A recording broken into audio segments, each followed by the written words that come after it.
Okay, आता आपल्याला third application घ्यायचं आहे, that is electric field due to charge infinite plane sheet.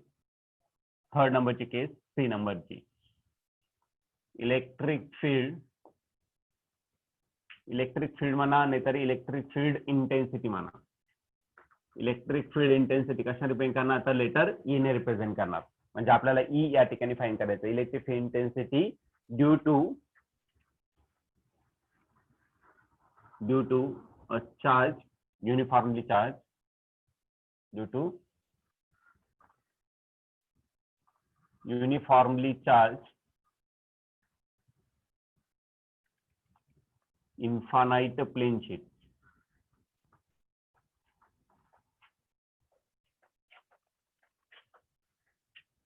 Okay, जर एखादा इन्फानाइट प्लेन शीट जर असेल तर त्यासाठी किती इलेक्ट्रिक फील्ड डेव्हलप होणार आहे त्यासाठी आपल्याला या ठिकाणी डेरिव्हेशन घ्यायचं.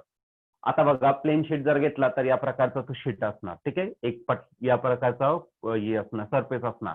आणि या सरफेसवरती आपल्याला काय करायचे, चार्जेस द्यायचं. जसं तुम्हाला पुढच्या साईडला सरफेस दिसतंय तसं तो सरफेस बॅक साईडला पण असणार. म्हणजे या साईडला पण काय असणार, तर सरफेस असणार आणि याच्यावरती पण काय असणार, तर चार्जेस असणार.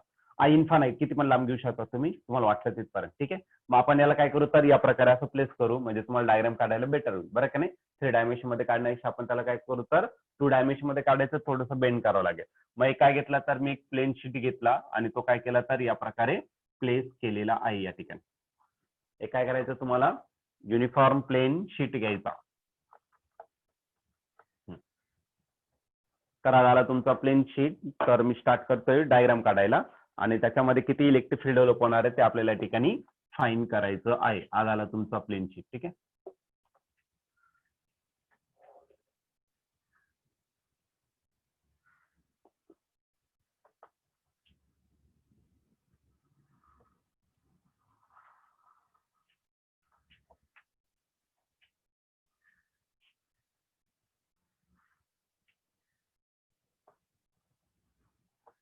ओके. आता झाला तर तुमचा प्लेन शीट झाला आणि हा युनिफॉर्मली चार्ज आहे, म्हणजे त्याच्यावरती काय करणार, तर मी चार्जेस घेणार आहे. नॉर्मली घेताना पॉझिटिव्ह चार्ज घ्यायचं. कारण पॉझिटिव्ह चार्ज, कारण पॉझिटिव्ह चार्ज पासून इलेक्ट्रिक फील्ड डायरेक्ट होत असते अवे, राईट का, आउटवर्ड डायरेक्ट होते, म्हणून घेताना पॉझिटिव्ह चार्ज घ्यायचं. इनवर्ड वाला घेऊ नका, म्हणजे निगेटिव्ह चार्जचं घ्यायचं नाही. हा जो प्लेन शीट आहे तो कसा आहे, तर युनिफॉर्मली चार्ज आहे. याच्यावरती काय केलं, तर मी युनिफॉर्म चार्जेस दिले. आता या चार्जेसमुळे एक या साईडला पण असणार आणि त्याच्या बॅक साईडला पण असणार, तेवढं तुम्हाला इमॅजिन करायचं. आता या युनिफॉर्म इलेक्ट्रिक फील्डमुळे इथं काय डेव्हलप होणार आहे, तर एक गॉशियन सरफेस, एक इलेक्ट्रिक फील्ड डेव्हलप होणार आहे. And that should be represented by imaginary surface that is called as Gaussian surface. तर आपण त्याला इमॅजिनरी सरफेसने रिप्रेझेंट करू. आता या केसमध्ये प्रॉपरली आपल्याला समजणार नाही कोणत्या प्रकारचा शेप तयार होतोय. मग आपण काय करायचं, या ठिकाणी एक सिलेंडर तुम्ही या ठिकाणी ड्रॉ करू शकता. ठीक आहे, नेहमी काढताना काय करायचं, मग सिलेंडर ज्या ठिकाणी तुम्ही प्रॉपर शेप भेटणार नाही त्या ठिकाणी काय असेल, तर सिलेंडर असेल. मग सिलेंडर काय रिप्रेझेंट करतो, तर this cylinder represent Gaussian surface. Okay, तर हा गॉशियन सरफेस या साईडला म्हणजे असं चाललेलं बघा, perpendicular to the surface. Okay, आणि याचा जो छोटा पार्ट घेतलाय त्याचा एरिया घेतला सपोज मी ds बार. ओके, आणि इथून काय होणार, तुमची इलेक्ट्रिक फील्ड काय होणार, डायरेक्ट होणार. And that electric field is also vector quantity, म्हणून तो काय केलं, तर ई बारने रिप्रेझेंट केला. आणि बघा, या जो इमॅजिनरी सिलेंडर आहे, या सिलेंडरचे जे डिस्टन्स आहे ते किती घेतलं, तर आर इतकं मी डिस्टन्स घेतलं. कितीतरी डिस्टन्स, म्हणजे त्या सरफेस पासून तो इमॅजिनरी सिलेंडर किती डिस्टन्स, म्हणजे इलेक्ट्रिक फील्ड किती डिस्टन्स वरती फाइंड करायचं, तर आर इतक्या डिस्टन्स वरती मला या ठिकाणी फाइंड करायचं. आता हा जो इलेक्ट्रिक फील्ड आहे तो डायरेक्टली सरफेसला, या गॉशियन सरफेसला कसा आहे, परपेंडिक्युलर आहे, राईट. या स्मॉल एरियाला perpendicular, that means theta is equal to किती भेटेल, तर इथं 0 भेटेल. जसं तुम्ही तो सिलेंडर आउटवर्ड डायरेक्शन दाखवला तसं इकडे पण चार्जेस असणार आहे, म्हणजे इकडून पण एक सिलेंडर तयार होणार आहे. मग तो सिलेंडर काय करा, त्या ठिकाणी ड्रॉ करा आउटवर्ड डायरेक्शनला. आतमधला पार्ट तुम्हाला दिसणार नाही, म्हणून काय करायचं, तो जो पार्ट आहे तो कशाने दाखवायचा, डॉटेड लाईन, किंवा नाही दाखवलं तरी चालेल. इनवर्डचा इनविजिबल आहे तर नका दाखवू. ठीक आहे, तर मी काय करतो, तर फक्त बाहेरच्या साईडला तो सरफेस काय केला, त्या ठिकाणी ड्रॉ केला. ठीक आहे, इकडे पण तो सरफेस असतो, तितकाच रेडियस वरती असणार आहे तो. तर तुम्हाला इकडचा पार्ट दिसत नाही म्हणून तो काय पार्ट मी दाखवलेला नाहीये. ठीक आहे, आणि याची जी इलेक्ट्रिक फील्ड आहे ती पण तितकीच असणार आहे, कारण की इक्वी पोटेन्शियल. बघा, हा जो पॉईंट आहे इकडे जेवढे चार्जेस तेवढे चार्जेस, म्हणजे इकडे जेवढा तुम्ही इलेक्ट्रिक फील्ड घ्या ना ज्या पॉईंट पर्यंत, तितक्याच पॉईंट पर्यंत तिकडून पण घेणार आहे, बरं का नाही. म्हणजे दोन्ही सिलेंडर कसे असते तर सेम याच्यावरती असेल. माझा इलेक्ट्रिक फील्ड आणि याचा एरिया किती तर डीएस इतका. परत हा परपेंडिक्युलर आहे म्हणजे थिटा इज इक्वल टू काय घेता येईल आपल्याला 0 घेता येईल. आणि हे दोन सरफेस जे आहे कोणते तर तुमचे गॉशियन सरफेस आहे. ज्या ठिकाणी तुम्हाला शेप काढताच येत नाही तर तो काय कन्सिडर करायचं तुम्हाला ऍज अ गॉशियन सरफेस तुम्हाला कन्सिडर करायचं आहे. मग काय झालं तर तुमचं गॉशियन सरफेस झालं आर इतक्या डिस्टन्स वरती. आता मला काय करायचं याच्यावरती या पी पॉइंटला सपोज तो पॉइंट काय घेतला मी पी घेतला, इकडचा पॉइंट घेतला सपोज पी घेतला आणि इकडचा जो पॉइंट घेतला तो काय घेतला तर पी डॅश. मग मला इलेक्ट्रिक फील्ड दोन्ही बाजूला फाइंड करायचं, पी कडे पण फाइंड करायचं आणि पी डॅश कडे पण फाइंड करायचं, राईट. या प्रकारे मग आपण काय करू तर याला आता गॉस थेरमचं ऍप्लिकेशन तर गॉस थेरम मध्ये आपण डिसाइड करू, गॉस थेरम आपण फाइंड करू आणि त्याच्यानंतर पुढे कंटिन्यू करू, ठीक आहे. According to Gauss theorem, okay.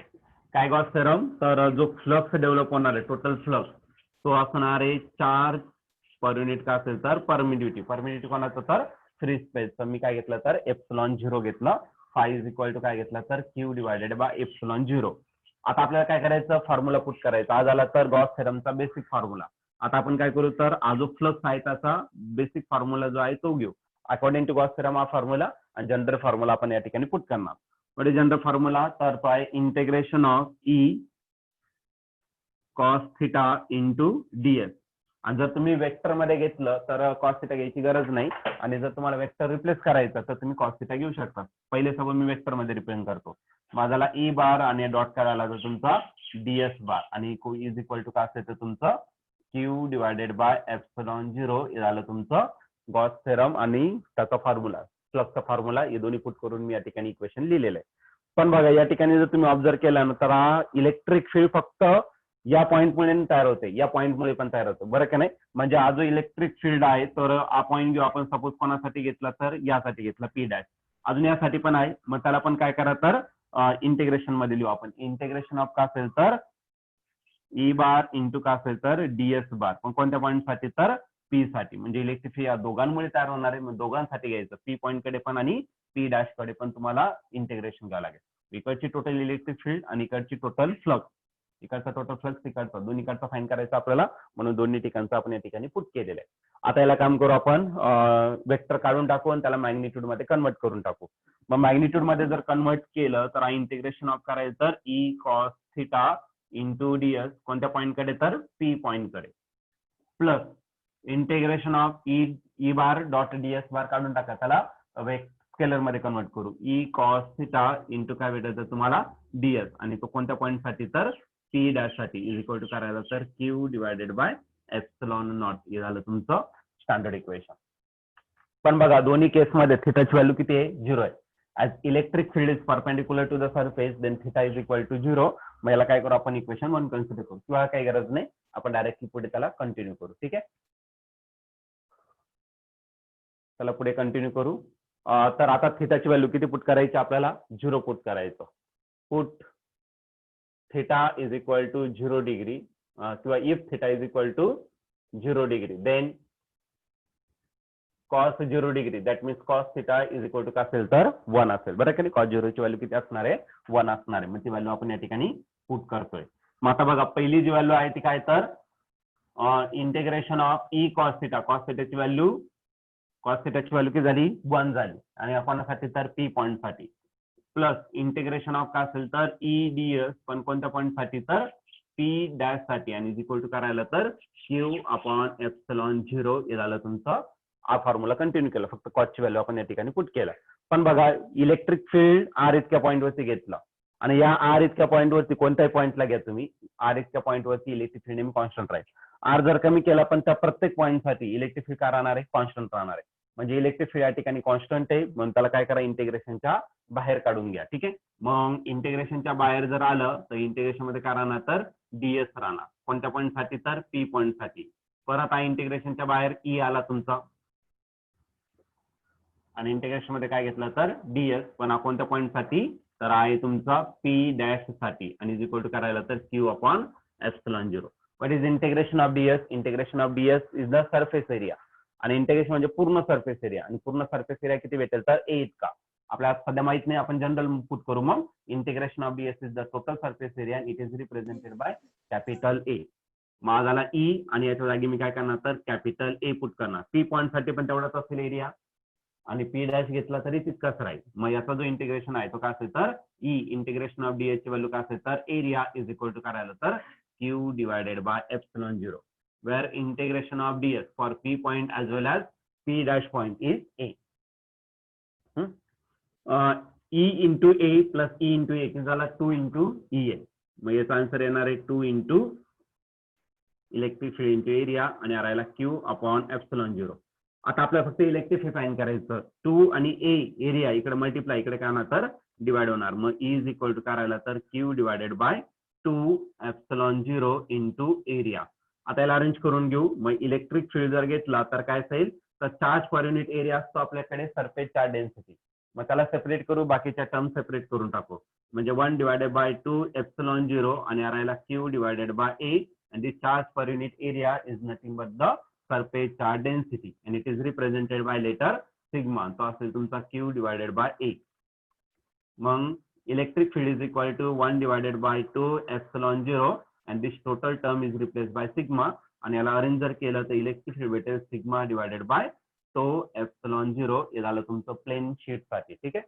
तर आपण प्रत्येक ऑब्जेक्ट साठी या ठिकाणी जवळपास आपल्याकडे 3 ऑब्जेक्ट आहे. तर पहिला स्फिअर झाला, दुसरा एखादा स्ट्रेट रॉड झाला किंवा सिलेंडर झाला, कळलं का नाही, एखादी सरळ वायर झाली किंवा सिलेंडर म्हणू शकता तुम्ही, आणि तिसरं म्हणजे कोणासाठी तर प्लेन शीट साठी. असं टोटल आपण काय घेतलं तर 3 ऍप्लिकेशन घेतले गॉस थेरमचे.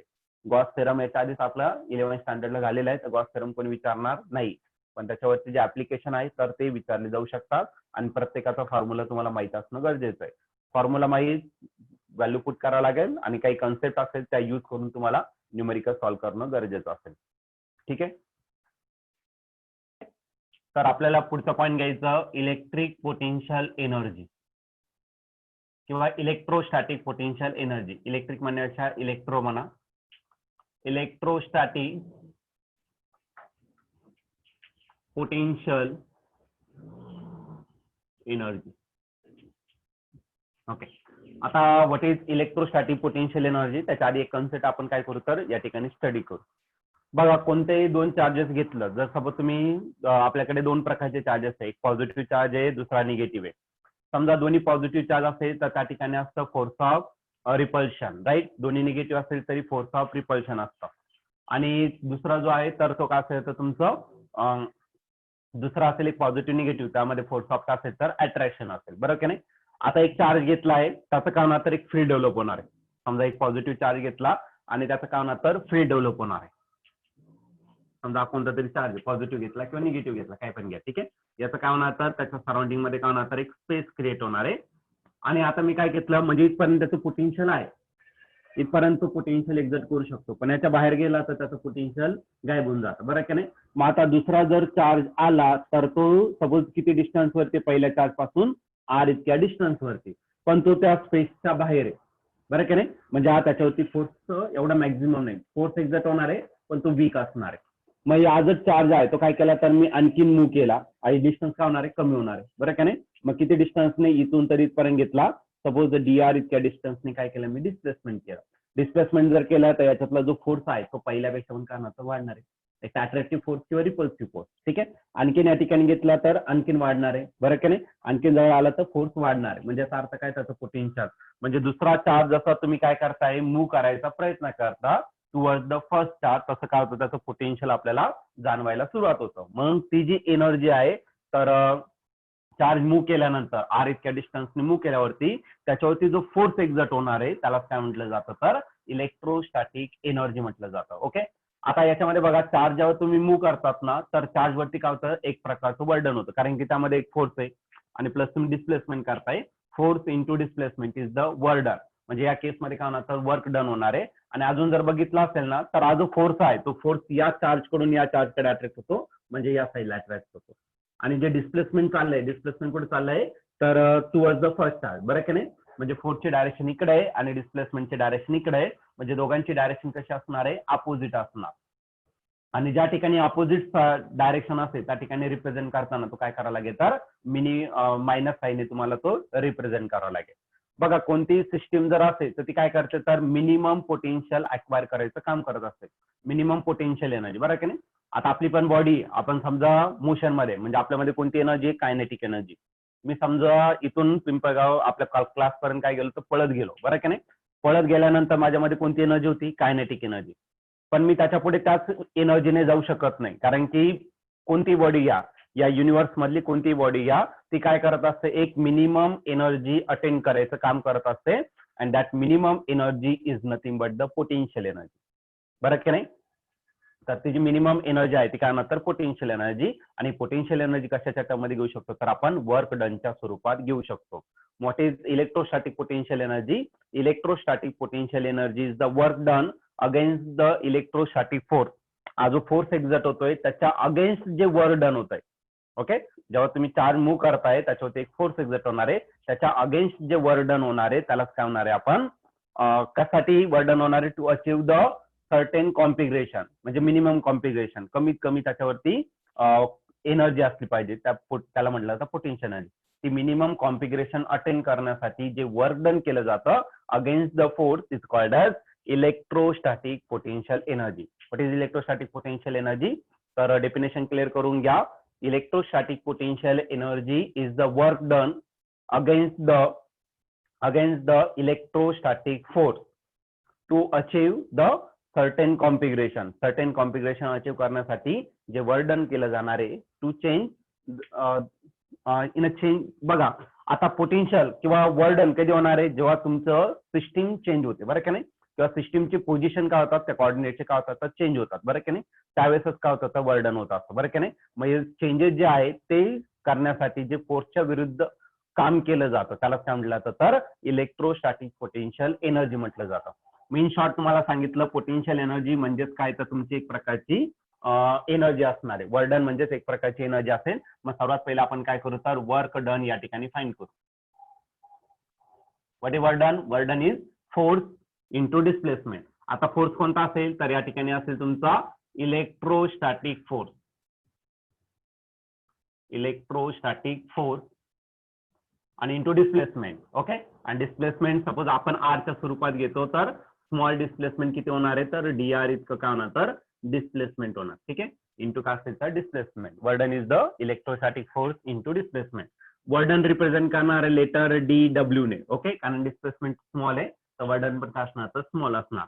इलेक्ट्रोस्टॅटिक फोर्स रिप्रेझेंट करणारे लेटर एफ ने आणि जो डिस्प्लेसमेंट आहे तो किती असणार तर डीआर इतकं डिस्प्लेसमेंट असेल. पण हे झालं तुमचं कशामध्ये रे तर हे झालं तुमचं मॅग्निट्यूड मध्ये. सपोज मी काय घेतलं याला वेक्टर मध्ये घेतलं. फोर्स ही कोणती क्वांटिटी आहे वेक्टर क्वांटिटी आणि जे डिस्प्लेसमेंट आहे ही पण कोणती क्वांटिटी आहे वेक्टर आणि त्याच्यात मी स्मॉल घेतलंय म्हणजे तो वेक्टरच असतो. पण work done is scalar quantity म्हणजे या दोघांमध्ये जो प्रोडक्ट येणार आहे तो कोणता येणार आहे डॉट प्रोडक्ट येणार आहे बरं की नाही. आणि या दोघांची डायरेक्शन कशी आहे तर अपोजिट आहे. डिस्प्लेसमेंट आतमध्ये येऊ राहिलं चार्जेस आतमध्ये मूव्ह करू राहिले आणि फोर्स त्याच्या आउटवर्ड डायरेक्शनला आहे बरं की नाही. म्हणून या दोघांची डायरेक्शन अपोजिट आहे म्हणून मी इथं कोणतं साईन घेतलं तर मायनस साईन या ठिकाणी यूज केलेलं आहे. मग work done is equal to and this work done is store in terms of काय तर एनर्जीच्या स्वरूपात काय होणार स्टोर होणार. ठीक आहे मग इथं आपण ते लिहून टाकू. Negative sign indicates that electrostatic force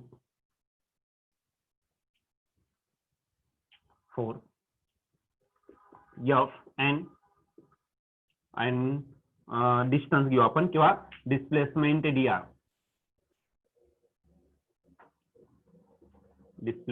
dr are oppositely directed.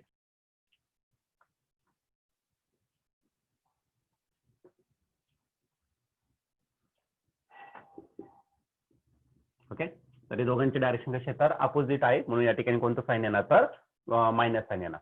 पण ते वर्क कशामध्ये स्टोर होतं. वर्क डन म्हणजे एक प्रकारची एनर्जी म्हणजे कोणती एनर्जी तर electrostatic potential energy.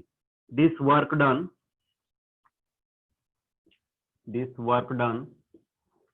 is stored in the form of electrostatic potential energy.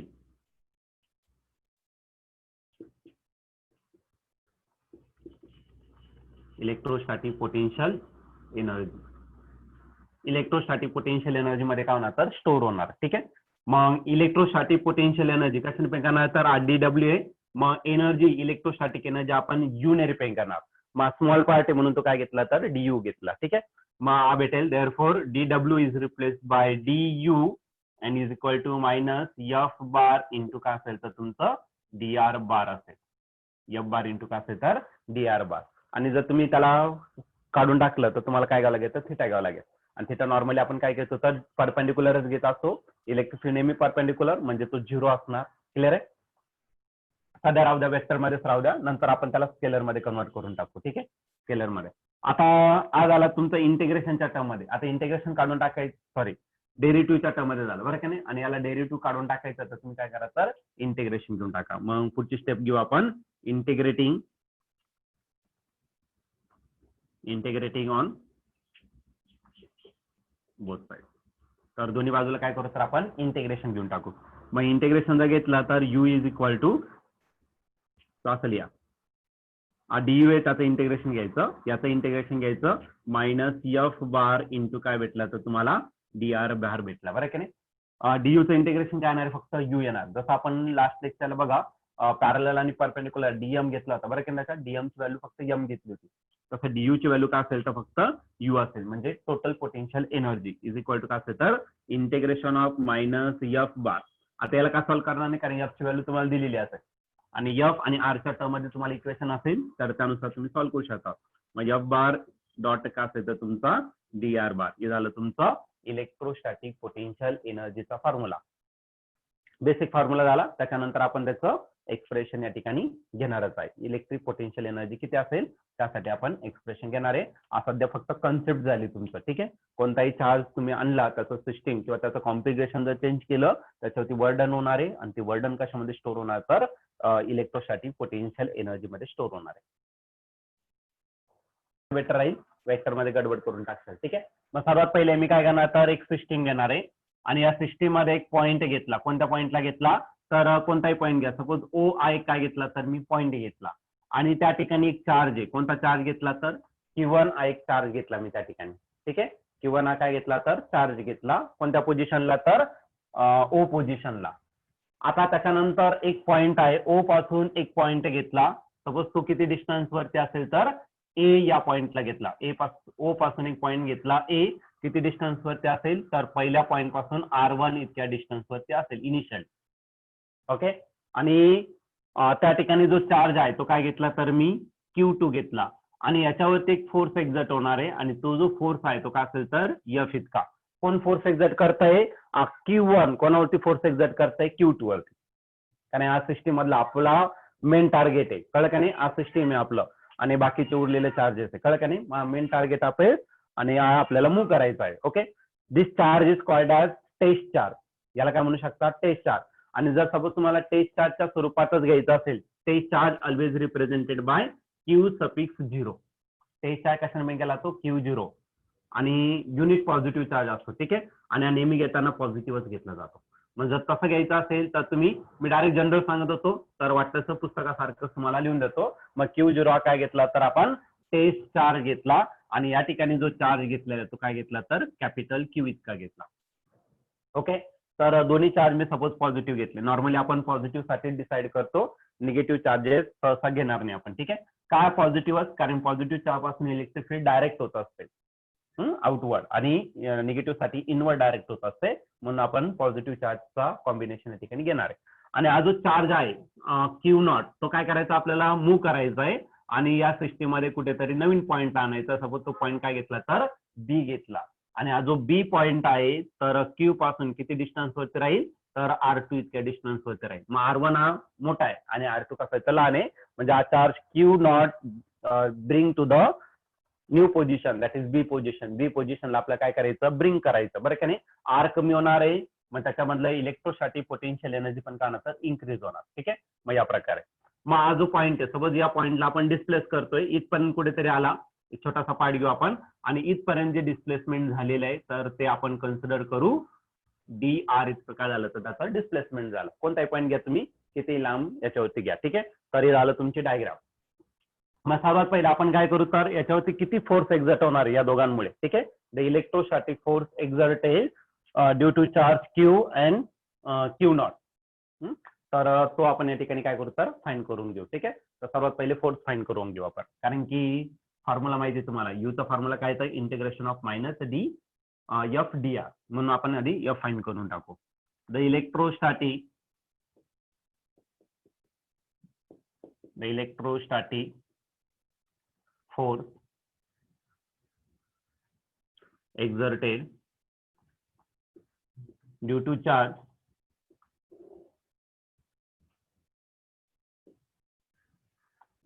कोणता घेतला, plus Q and plus Q not.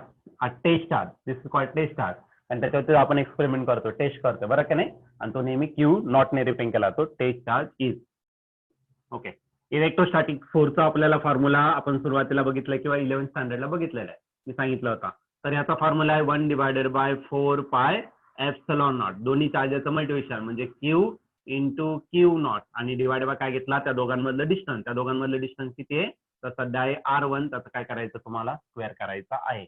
R1 इतका डिस्टन्स असेल आणि त्याचा स्क्वेअर करायचा. किंवा जनरल फॉर्म्युला जर घेतला तर तुम्ही डायरेक्टली R घेऊ शकता आणि लास्टला मग आपण दोघांमधलं डिस्टन्स आपण R घेतला. ठीक आहे, आणि नंतर मग आपण त्याचं लिमिट पुट करून टाकू. हे झालं तुमचं पहिलं इक्वेशन, ज्याच्यामध्ये आपण तो जो फोर्स एक्झर्ट होता तो घेतलाय, पण कशाच्या मध्ये घेतला, तर मॅग्निट्यूड मध्ये घेतला.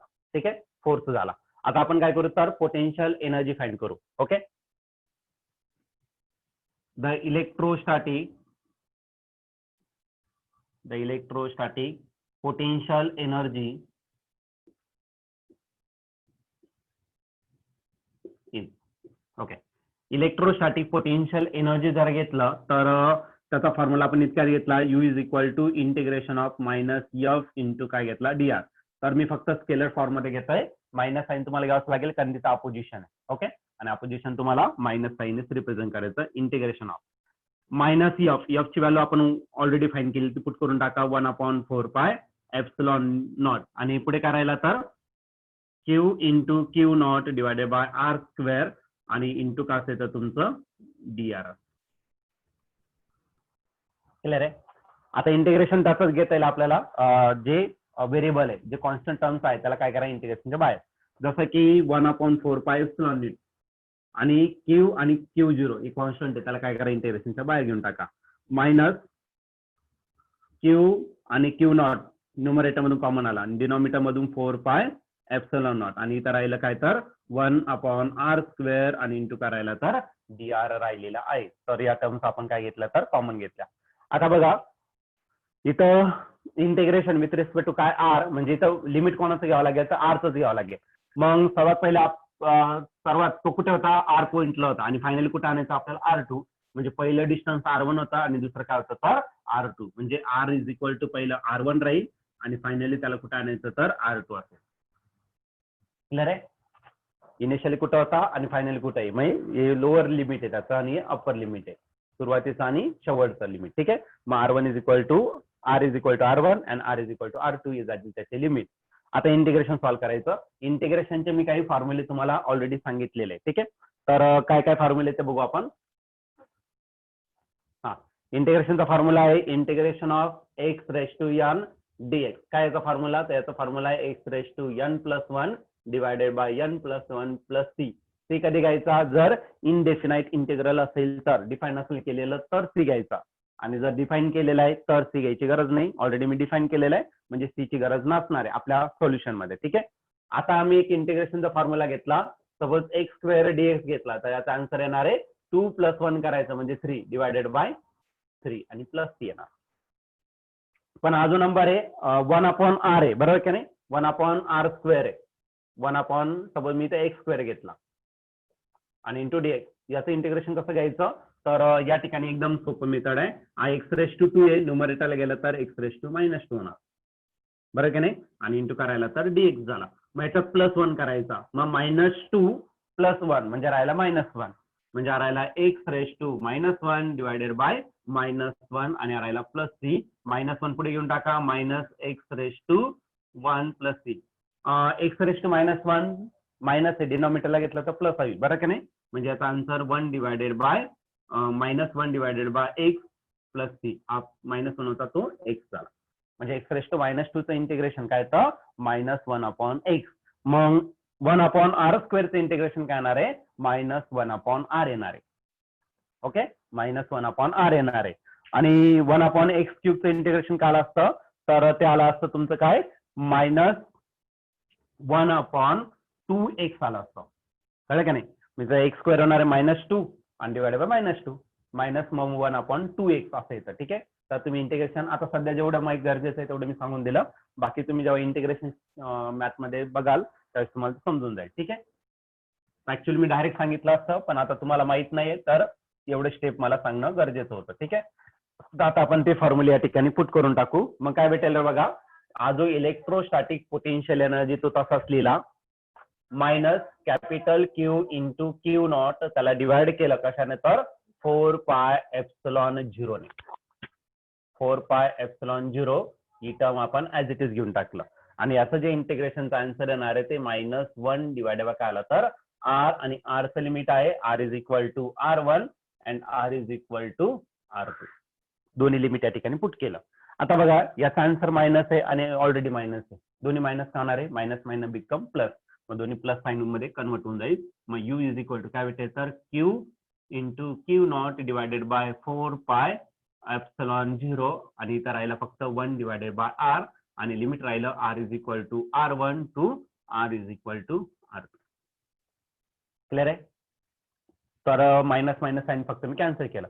आता पुट करताना, लिमिट पुट करताना आपण काय करतो? पहिले अप्पर लिमिट वरचं घेत असतो, मायनस करून खालचं लिमिट घेणार. ठीक आहे, मग त्याच प्रकारे आपण काय करू या ठिकाणी कन्सिडर करू. मग u is equal to Q into Q naught total divided by 4πε0 इथं राहील 1 divided by upper limit r ची व्हॅल्यू काय आहे? r2 इनपुट करायचं, r2 मायनस करायचं. ओके, परत 1 डिवायडेड बाय r च्या जागी काय लिहायचं? r1 लिहायचं आहे. हे झालं तुमचं electric potential, electrostatic potential energy. Okay, तर एवढी झाले. आता सपोज मी काय घेतलं, हा जो Q नॉट आहे किंवा मग दोन सिस्टीम घेतला असं कन्सिडर करा. लेट डिस्चार्ज ओ पॉइंटला कोणता चार्ज आहे? Q1 आहे आणि हा जो Q1 आहे आणि तिथं Q2 घेतला असं घेऊ आपण. ठीक आहे, Q1 आणि Q2 घेऊ, असे दोन चार्जेस घेऊ आणि कन्सिडर करू. असं बघा, लक्ष द्या. आता ओ पॉइंट आहे तिथं काय घेतलं मी? चार्ज Q1 घेतला आणि या ठिकाणी कोणता तरी पॉइंट आहे तो काय तर ए पॉइंट आहे आणि ए पॉइंट कुठे आहे तर r इतक्या डिस्टन्स वरती. पण जो नेक्स्ट चार्ज आहे Q2 तो इथे नाहीये, तो कुठे आहे? तो कुठेतरी इन्फिनिटीला आहे, कुठेतरी लांब आहे, बरं का नाही? म्हणजे या दोघांमध्ये कोणत्या प्रकारचा इलेक्ट्रोस्टॅटिक फोर्स नाहीये, बरं का नाही? म्हणजे इनिशियली r1 म्हणजे Q2 कुठे आहे तर इन्फिनिटीला आहे, म्हणजे r1 किती असेल? इन्फिनिटी. आणि त्याला परत आपल्या सिस्टीम मध्ये आणायचं कोणत्या पॉइंटला? तर सपोज बी पॉइंटला किंवा ए पॉइंटला. ए पॉइंटला r इतक्या डिस्टन्स वरती आणलं म्हणजे हा जो असेल r जो असेल तो काय असेल तर r2 असेल. क्लिअर आहे? म्हणजे if system is if charge Q2 is bring from infinity to at a distance r, infinity पासून r इतक्या डिस्टन्सला जर ब्रिंग केलं तर त्या केसमध्ये इलेक्ट्रोस्टॅटिक पोटेन्शियल एनर्जी किती असणार ते आपल्याला या ठिकाणी डिस्कस करायचं आहे. मग आता आपण तेच कन्सेप्ट या ठिकाणी कन्सिडर करू. If there are two charges, okay, तिथे किती येतात? दोन charges. There are two charges. कोणते कोणते? Q1 and Q2 and initially Q2 is at infinity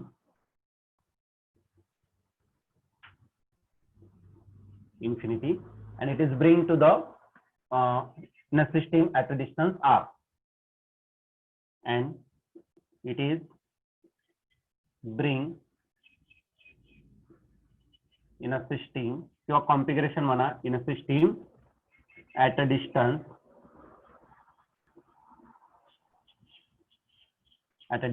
r, then electrostatic potential energies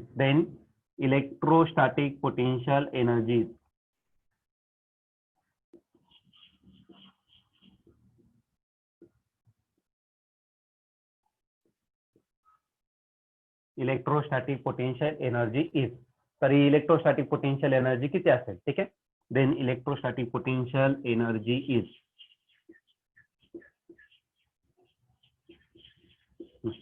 तर याचा अर्थ काय, तर सुरुवात पहिले तो इन्फिनिटीला आहे, दॅट इज R1 जो आहे तो कुठे आहे, इन्फिनिटीला, राईट.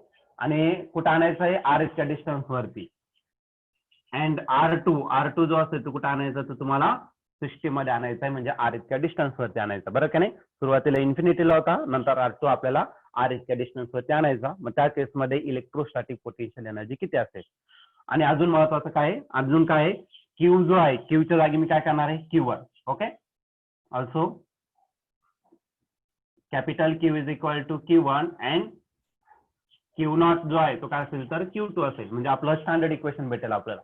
Q1 आणि Q2 च्या स्वरूपात आपल्याला एक इक्वेशन भेटून जाईल. मग देअरफॉर ही जी एनर्जी भेटेल U इज इक्वल टू, ती भेटेल capital Q is replaced by Q1 and Q0 is replaced by Q2, total divided bye 4 pi epsilon 0. Okay. किंवा Q च्या जागी Q1 टाकलं, Q0 च्या जागी Q2 टाकलं, आज आला 4 pi epsilon 0. आणि इथं ब्रॅकेट मध्ये 1/R2 काय आहे, R2 is R minus 1/R1 काय आहे, R1 आहे सुरुवातीला इन्फिनिटी, 1/∞ 0 होऊन जातं. आणि उरलेली टर्म तुमचं काय भेटेल, तर इलेक्ट्रोस्टॅटिक पोटेन्शियल एनर्जी भेटून जाईल. ओके. आता ती लास्टची टर्म इथे लिहून टाकतो मी, लास्टची टर्म या ठिकाणी लिहून टाकतो, म्हणजे तुम्हाला एक बॉक्स मधला स्टँडर्ड फॉर्म्युला या ठिकाणी भेटून जाईल, ठीक आहे. मग electrostatic potential energy U is equal to Q1 into Q2 divided by 4 pi epsilon 0 in bracket 1 divided by R as it is, but 1/∞ तो भेटणार आहे 0. मग 0 लिहायची काही गरज नाही. मग अजून इलेक्ट्रोस्टॅटिक पोटेन्शियल एनर्जी भेटणार आहे, तो भेटेल Q1 Q2 total divided bye 4 pi epsilon 0 आणि या ठिकाणी राहिला 1/R आणि लास्टला याला अरेंज करून घ्या. मग इलेक्ट्रोस्टॅटिक पोटेन्शियल एनर्जी भेटेल 1/4 pi epsilon 0 Q1 Q2 divide by काय असेल तर R. बघा फोर्स जर घेतला, फोर्सचा फॉर्म्युला आहे 1/4 pi epsilon 0 Q1 Q2 upon R square आहे, इथं फक्त R आहे, कळलं की नाही. एक R कमी झाला, R स्क्वेअर होता, फक्त R लिहिला, तर तो झाला तुमचा कोणता, तर पोटेन्शियल एनर्जीचा झाला. क्लिअर आहे. R स्क्वेअरच्या जागी फक्त R लिहिला तर तो पोटेन्शियल एनर्जीचा. एखाद्या वेळेस Q पण कॅन्सल होईल, जर Q कॅन्सल झाला तर तो काय येईल, कळलं का नाही. किंवा ज्या प्रकारे एक एक टर्म आपण कॅन्सल करायचा प्रयत्न करू आणि वेगवेगळ्या प्रकारचे आपल्याला इक्वेशन या ठिकाणी भेटत जाईल. मग त्यापैकी आपण पहिले फोर्स घेतला, इलेक्ट्रिक फील्ड मध्ये एक चार्ज कमी करून टाकला, Q आणि R स्क्वेअर तासाचे एक चार्ज कमी झालं तिथं. आणि एनर्जी मध्ये काय झालं, तर एक R कमी झाला. तर जसं एक एक टर्म कमी होणार आहे तसं तसं तुमचं एक तर ते फोर्स भेटेल, फोर्स मध्ये सगळेच येतं, इलेक्ट्रिक फील्ड मध्ये चार्ज कमी होऊन जातो आणि पोटेन्शियल एनर्जी मध्ये R कमी होऊन जातो, ठीक आहे. तर या प्रकारे तुम्ही इक्वेशन लक्षात ठेवू शकता, जर लक्षात ठेवायला अवघड होत असेल तर. अदरवाईज काही नाही, सोपं एकदम. याचा युनिट ऑफ पोटेन्शियल एनर्जी किंवा युनिट ऑफ पोटेन्शियल, फक्त युनिट, वेगवेगळ्या प्रकारचे युनिट कशा असेल, याचा युनिट पेक्षा युनिटच म्हणू आपण, ठीक आहे. पहिलं ते युनिट आपण जूल मध्ये घेतो, ते तुम्हाला सर्वांना माहितीच आहे, बरोबर का नाही. मग ते युनिट घेऊ, युनिट किंवा युनिट्स म्हणा. Okay. Units of potential, electrostatic potential energy.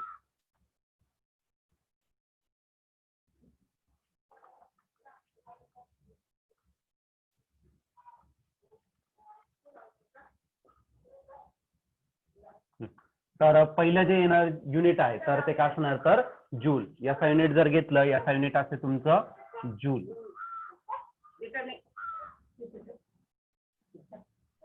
हे मी फुल वर्ड मध्ये लिहिलं. आणि जर तुम्हाला सिम्बॉल घ्यायचा तर कॅपिटल जे घेऊ शकतात, हे तुम्हाला माहिती आहे, ठीक आहे. त्याच्याबद्दल मी काही डिस्कस करत नाही. आणि अजून काही युनिट आहे याचे, अदर युनिट आपण घेऊ. अदर युनिट,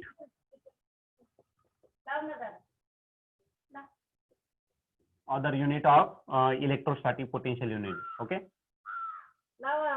इलेक्ट्रोस्टॅटिक पोटेन्शियल एनर्जीचा अदर युनिट घ्यायचा. तर पहिलं जे युनिट आहे ते आहे तुमचं इलेक्ट्रॉन वोल्ट असेल, ठीक आहे. आता हे इलेक्ट्रॉन वोल्ट काय येतं तर ते समजून घ्या आधी, आणि त्याच्यानंतर मग आपण त्याचं युनिट घेऊ, ठीक आहे. आता नॉर्मल, आता पुढे थोडीशी कन्सेप्ट घ्यावं लागेल, आपली पुढची कन्सेप्ट यूज करायला लागेल. पोटेन्शियलचा जो फॉर्म्युला असतो, पोटेन्शियल फॉर्म्युला आहे work done upon charge, right ना. आणि इथं इलेक्ट्रॉन साठी चार्ज असते. समजा चार्ज जो घेतला तो चार्ज कोणता घेतला, चार्ज ऑफ इलेक्ट्रॉन घेतला. मग then work done is nothing but the potential energy, electrostatic potential energy. मग वर्डन, मग याचं काय ना तर मल्टिप्लाय होणार आहे ई इंटू व्ही. मग पोटेन्शियल मेजर केला जातो वोल्ट मध्ये आणि चार्ज मेजर करणारे इलेक्ट्रॉन आहे तर कुलम मध्ये मेजर केला जातो, पण त्याला इलेक्ट्रॉन म्हटलं जातं, म्हणून देताना इलेक्ट्रॉन वोल्ट केलं जातं, बरं का नाही. आणि एक चार्ज ऑन इलेक्ट्रॉन वरती चार्ज किती असतो, चार्ज ऑफ इलेक्ट्रॉनचा चार्ज असतो 1.6 इंटू 10⁻⁻19 कुलम राहतो, बरं का नाही. मग जर तुम्ही दुसरं युनिट जर घेतलं तर ते युनिट काय असेल तर इलेक्ट्रॉन वोल्ट असेल आणि अजून व्ही आहे तो कॅपिटल पाहिजे, इलेक्ट्रॉन वोल्ट मधला व्ही कॅपिटल पाहिजे. आणि 1 electron is equal to charge of electron is 1.6 into 10⁻⁻19 charge. आणि इलेक्ट्रॉन चार्ज झाला, बरं का नाही, आणि आहे झाला वोल्ट मध्ये. Charge into volt, coulomb into volt जर घेतला तर तो असतो तुमचा जूल मध्ये असतो. मग हे जूल मध्ये जर कन्वर्ट केलं तर काय असेल 1.6 इंटू 10⁻⁻19 जूल. हे झालं तुमचं पहिलं कन्व्हर्जन, पहिलं युनिट झालं. आता इलेक्ट्रॉन वोल्ट मध्ये तुम्हाला डिफरंट टाईपचे युनिट असणार, जसं की मिली इलेक्ट्रॉन वोल्ट घेतला. मिली म्हणजे किती, 10⁻³ आणि -19 आहे. मग 1.6 -19 आणि -3 किती होणार तर -22, राईट ना. 10⁻⁻22 हे काय झालं तर तुमचं जूल मध्ये कन्वर्जन झालं. अजून काही एनर्जी असणार, जसं की आपण किलो इलेक्ट्रॉन मध्ये घेऊ. मग झाला 1 इलेक्ट्रॉन वोल्ट, दुसरा असं तुमचं 1 मिली इलेक्ट्रॉन वोल्ट, पुढचं घेऊ 1 किलो इलेक्ट्रॉन वोल्ट असेल. आणि किलो म्हणजे किती, 10⁻³ +3 आणि -19 -16 होणार. मग 1.6 इंटू 10⁻⁻19 जूल असेल.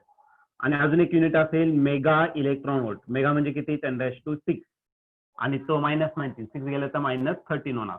मग मेगा इलेक्ट्रॉन वोल्ट घेतला तर 1.6 इंटू 10⁻³ किती होणार तर -13 जूल. तर या प्रकारे तुम्ही काय करू शकता तर कन्वर्ट करू शकता. सॉरी ये किलो आहे ना, 10⁻³ गेला म्हणजे 16 जूल झाला. क्लिअर आहे. 10⁻⁻16 हे काय झालं तर किलो इलेक्ट्रॉन वोल्ट. आणि मेगा जर घेतलं, मेगा घेताना एम कॅपिटल तो मेगा बरं का, आणि एम स्मॉल म्हणजे मिली इलेक्ट्रॉन वोल्ट. तर या प्रकारे अदर युनिट पण या ठिकाणी तुम्ही घेऊ शकता इलेक्ट्रोस्टॅटिक पोटेन्शियल एनर्जीचं. ठीक आहे, जूल तर असणारच आहे, पण इलेक्ट्रॉन वोल्ट मध्ये दिलं तर जूल मध्ये कन्वर्ट करता आलं पाहिजे. कोणत्याही प्रकारचं इलेक्ट्रॉन वोल्ट देऊ द्या तुम्हाला, ठीक आहे, ते कन्वर्ट करता येणं गरजेचं आहे. पॉसिबली याच्यातच असतात.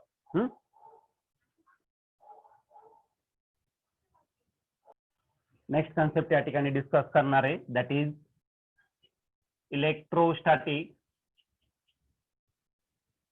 Potential. Electrostatic potential is represented by letter V. आता बघा, आपल्याकडे सध्या तर आपण दोनच चार्जेस कन्सिडर केलं. याच्या पुढे जसं जसं जाऊ ना आपण तसं खूप सारे चार्जेस येणार आहे आपल्या सिस्टीम मध्ये. एक येणार, एक असेल तर काय होईल, 2 असेल तर काय होईल, 3 असेल तर काय होईल, असे इन्फानाइट नंबर ऑफ चार्जेस असेल तर कशा प्रकारे त्याच्यामध्ये चेंजेस होणार आहे ते आपण पुढे डिस्कस करणार आहे. सध्या तरी आपण इलेक्ट्रोस्टॅटिक पोटेन्शियल काय आहे ते बघणार आहे. इतक्यात मी तुम्हाला इलेक्ट्रिक पोटेन्शियलचा फॉर्म्युला सांगितला व्हीचा. V is equal to work done upon charge. Already आपण वर्डन फाईन केलेलं आहे आणि त्याच्यावरून मग आता इलेक्ट्रोस्टॅटिक घेऊ. आता बघा, आपल्याकडे 2 चार्जेस आहे. समजा मी काय घेतलं, फक्त Q1 कन्सिडर केलं. मग या Q1चं कुठपर्यंत पोटेन्शियल आहे, म्हणजे कुठपर्यंत त्याची क्षमता आहे, म्हणजे तिथं किती प्रमाणात इलेक्ट्रिक फील्ड तयार होऊ शकते, किती लांबपर्यंत. मग ती जी आहे फक्त Q1 साठी किती, तर त्यासाठी ती पोटेन्शियल असणार, त्याचं स्वतःचं पोटेन्शियल असणार. आपण म्हणतो ना माझं पोटेन्शियल इतकं वगैरे, आपण इनडायरेक्टली आपण म्हणतो की त्याची क्षमता किती आहे. मग इलेक्ट्रिक फील्ड डेव्हलप करण्याची त्याची क्षमता किती त्या चार्जेसची, त्यालाच आपण या ठिकाणी ऑब्टेन करायचा प्रयत्न करणार आहे. मग याच्यासाठी आपण सर्वात पहिले काय करू तर डेरिव्हेशन घेतलेलं आहे इलेक्ट्रोस्टॅटिक पोटेन्शियल एनर्जीचा. इलेक्ट्रोस्टॅटिक पोटेन्शियल एनर्जी काय रे, इलेक्ट्रोस्टॅटिक पोटेन्शियल एनर्जी. तर इलेक्ट्रोस्टॅटिक पोटेन्शियल एनर्जी रिप्रेझेंट केला जातो युने, आणि त्यासाठी आपण फॉर्म्युला घेतलाय 1/4π एप्सिलॉन नॉट, आणि पुढे घेतला Q1 इंटू Q2, त्याला डिवाइड केलं कशाने तर R ने. एक R कॅन्सल झाला तर तो इलेक्ट्रोस्टॅटिक पोटेन्शियल एनर्जी. आता मी फक्त पहिल्या 4 साठी सेपरेट करू. मग आपण असं लिहू शकतो बघा, 1/4π एप्सिलॉन नॉट, आणि एकच 4 सेपरेट केला, Q1 डिवायडेड बाय काय घेतला R, आणि त्याच्या बाहेर काय घेतलं तर Q2 घेतला. किंवा अजून काय करू शकतो तर Q2 आतमध्ये घ्या, Q1 बाहेर घ्या, म्हणजे असं पण लिहू शकतो 1 divided bye 4 pi epsilon not आणि आकार असेल तर तुमचं Q2 डिवाइड बाय काय असेल तर R आणि आकार राहिला तर तुमचा Q1. ओके, तर मी एक चार्ज सेपरेट केला आणि दुसरा चार्ज डायरेक्टली बाहेर काढून घेतला. ठीक आहे, म्हणजे ही जी फील्ड दाखवते ब्रॅकेटमध्ये ती काय करते तर ही फील्ड दाखवते कोणामुळे तर पहिल्या चार्जमुळे. म्हणजे this potential this term represent potential due to charge Q1 and this bracket term represent potential due to charge Q2.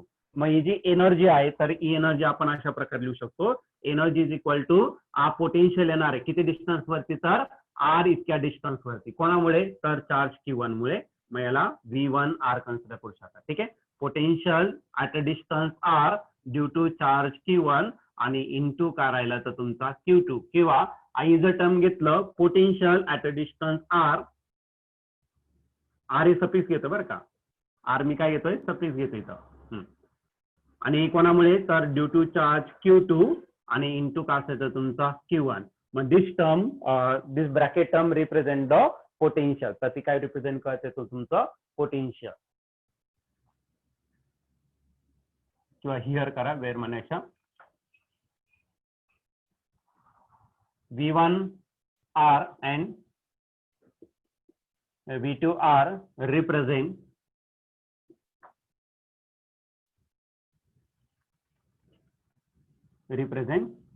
electrostatic potential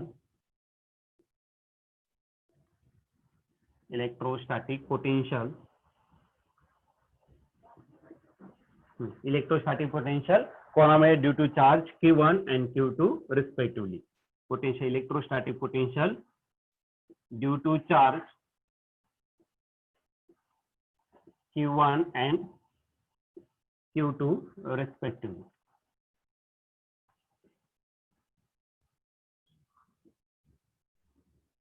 okay, तर Q1 मुळे इतकं पोटेन्शियल डेव्हलप होणार आहे, Q2 मध्ये इतकं पोटेन्शियल डेव्हलप होणार आहे. मग इन जनरल जर तुम्ही पोटेन्शियलचा फॉर्म्युला घेतला तर पोटेन्शियलचा फॉर्म्युला काय भेटेल, therefore potential V is equal to तो भेटेल 1 divided bye 4 pi epsilon not. Okay, 1/4 pi epsilon not, जिथे Q1 अपॉन R म्हणजे V1 घेतला होता आपण, 20 घेतला म्हणजे आकाशाचा डायरेक्टली Q/R आकाशाचा तुमचा पोटेन्शियलचा फॉर्म्युला असेल. ठीक आहे, आता ही जर व्हॅल्यू आपण इक्वेशन 1 मध्ये पुट केली, इक्वेशन 1 मध्ये, तरी आपल्याला ती भेटून जाईल. ओके, किंवा इलेक्ट्रिक पोटेन्शियल आणि याच्यातलं रिलेशन आपण ऑब्टेन करून घेऊ. तर याला तुमचा फॉर्म्युला तर झालेला, आता आपण काय करू तर पुढच्या टर्म मध्ये कन्वर्ट करू याला, म्हणजे इलेक्ट्रोस्टॅट एनर्जी मध्ये आणि पोटेन्शियल याच्यामध्ये काय रिलेशन आहे तर त्याबद्दल आपण काय करू या ठिकाणी डिस्कस करणार आहोत. ठीक आहे, इफ मी काय घेतला दोन्ही चार्जेस सेम घेतलं, if Q1 is equal to Q2 and which is equal to Q, then काय करायचं आपल्याला कन्वर्ट करायचा काय तर potential energy, then electrostatic potential is electrostatic potential energy.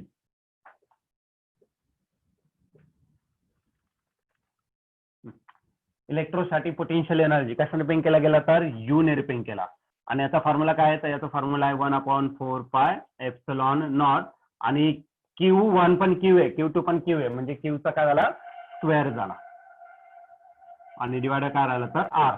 पण V म्हणजे काय 1/4 pi epsilon not into Q/R. Suppose याला काय करू आपण इक्वेशन 1 कन्सिडर करू. ठीक आहे, मग त्या इक्वेशन मध्ये आपण त्याला कन्वर्ट करून टाकू 1 divided bye 4 pi epsilon not, आणि हा काय घेतला तर Q डिवायडेड बाय R, म्हणजे या टर्म मध्ये कन्वर्ट केलं, आणि त्याच्या बाहेर मी काय घेतला तर Q घेतला, Q स्क्वेअर आहे ना, मग Q स्क्वेअरला मी Q इंटू Q कन्सिडर केला, आणि दिस ब्रॅकेट टर्म रिप्रेझेंट V, तर तो V ने रिप्रेझेंट केला जाईल. ठीक आहे, तर लास्टची स्टेप मी या ठिकाणी लिहून देतो, म्हणजे आपल्या दोघांमधलं रिलेशन भेटून जाईल. ठीक आहे, मग U is equal to this total term represent V, आणि तो काय राहिला तर तुमचा Q झाला. ठीक आहे, आणि कुठून आलं तर फ्रॉम इक्वेशन 1, इक्वेशन 1 वरून आपण लिहू शकतो. मग जर तुम्ही पोटेन्शियल घेतला तर पोटेन्शियल काय भेटेल तर electrostatic potential energy per unit काय असेल तर चार्ज. मग जर तुम्ही इलेक्ट्रोस्टॅटिक पोटेन्शियल एनर्जीला जर चार्जने डिवाइड केलं तर तुम्हाला काय भेटून जाईल तर पोटेन्शियल भेटून जाईल. आता पोटेन्शियल मध्ये काय आहे तर फक्त एकच क्यू आहे आणि एकच आर आहे. म्हणजे क्यू पण कमी केला आणि आर पण, म्हणजे चार्जची आणि त्याचं डिस्टन्स आहे ते पण कमी झालं तर ते पोटेन्शियल. दोन्ही असेल तर फोर्स. फक्त एक क्यू कमी तर इलेक्ट्रिक फील्ड इंटेन्सिटी. ओके. आणि फक्त आर कमी आहे तर ते काय झालं तर तुमचं एनर्जी झाला. म्हणजे प्रत्येक या 4 टर्म तुम्हाला लक्षात ठेवायचं. Force, electric field, electrostatic potential energy आणि तिसरं इलेक्ट्रिक पोटेन्शियल एनर्जी किंवा इलेक्ट्रोस्टॅटिक पोटेन्शियल एनर्जी, पोटेन्शियल फक्त. ठीक आहे. तर अशा 4 टर्म जर तुम्ही लक्षात ठेवलं फॉर्म्युले काय आहे तर त्यानुसार तुम्ही पुढचे इक्वेशन लिहू शकता. ठीक आहे. मला घेऊ electrostatic potential difference. Electrostatic potential difference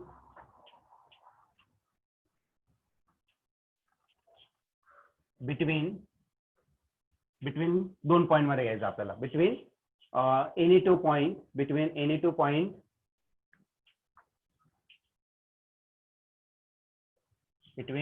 point in terms of electrostatic potential energy. Between any two point in terms of electrostatic potential energy.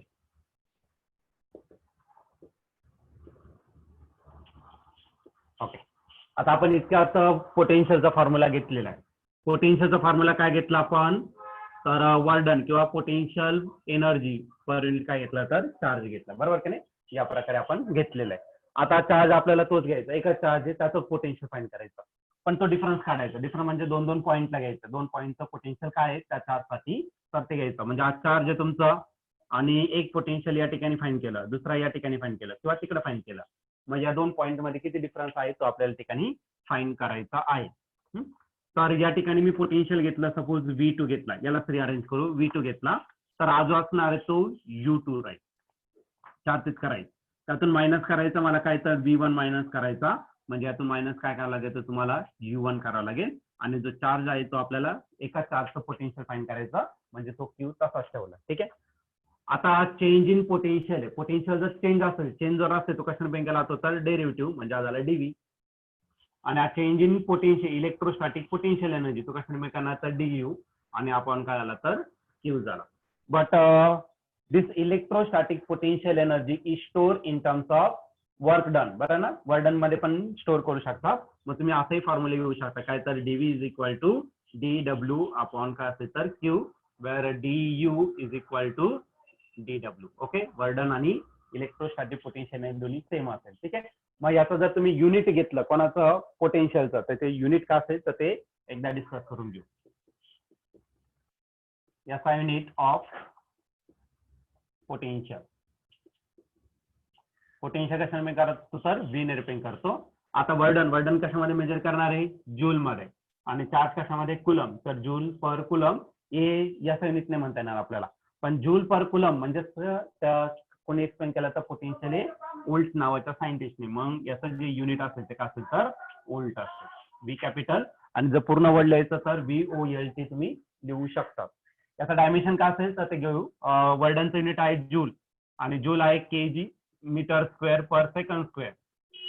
त्याला डिवाइड करायचं चार्जचा formula current Q upon T. मग IT करंट एम्पियर आणि time second. तो सेकंडचा काय झाला तर cube झाला. आणि याचं जर डायमेन्शन घेतलं तर डायमेन्शन भेटेल L2 M1 T-3 आणि करंट जो असेल तो काय असेल तर -1. काय झालं तर तुमचं डायमेन्शन झालं कोणाचं पोटेन्शियलचं. ठीक आहे. मग डायमेन्शन ऑफ काय करू आपण पोटेन्शियल.